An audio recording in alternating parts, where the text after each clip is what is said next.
Subscribe করুন Sony ৮, click করুন bell icon. এই তো রাজসভায় সবাই আজ সময়ে চলে এসেছে দেখছি। সময় তো আসতেই হবে মহারাজ। শীত কেটে বসন্ত এলো, কদিন পরে বসন্তেও হসন্ত না মানে পূর্ণচ্ছেদ পড়বে। এখন তো সকাল সকাল উঠছি, সকাল সকাল আসছি।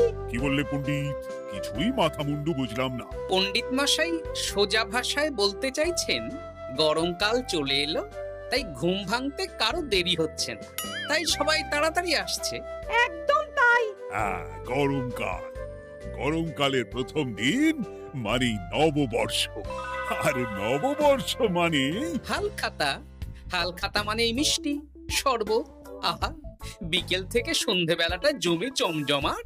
তাহলে তো সেদিন গোপালেরই দিন। হ্যাঁ, ভরপেট মিষ্টি ভোজন। হ্যাঁ, মিষ্টি নোনতা সবই হয়। যে কটা জায়গায় নিমন্ত্রণ পাই সব দোকানে কিছু অগ্রিম দিয়ে হালখাতা চালু করি, আর তারপর শুরু হয় ভুনিভোজ। এটা অত বড়াই করে বলার মতন কিচ্ছু না। আমি প্রত্যেকটা দোকানে ধার মিটিয়ে শোধ করে আসি।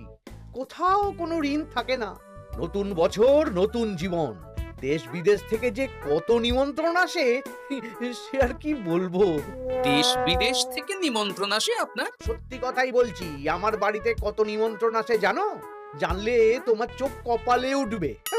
বাবা, বাবার কিছু নেই, খরচ করতে হয় বুঝলে। তোমার মতন কিপটে নাকি? তাহলে সব নিমন্ত্রণ আপনি নিজে গিয়ে রক্ষা করেন? রক্ষা করিবই কি, ধার দেনা না থাকলেও অগ্রিম দিয়ে খাতা খুলে আসি। বাবা,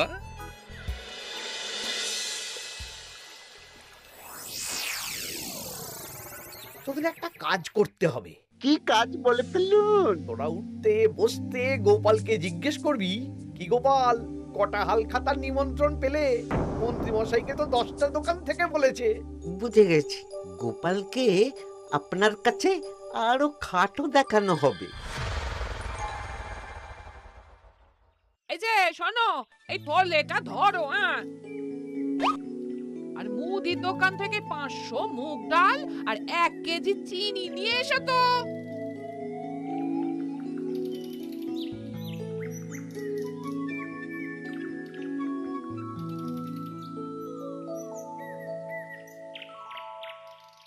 আরে গোপাল চন্দ্র যে, তা কোথায় যাওয়া হচ্ছে?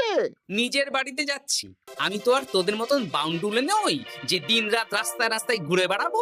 সামনে তো পয়লা বৈশাখ, সেদিনকেও কি বাড়ি বসে থাকবে? কেন, সেদিন আমি কোথায় থাকবো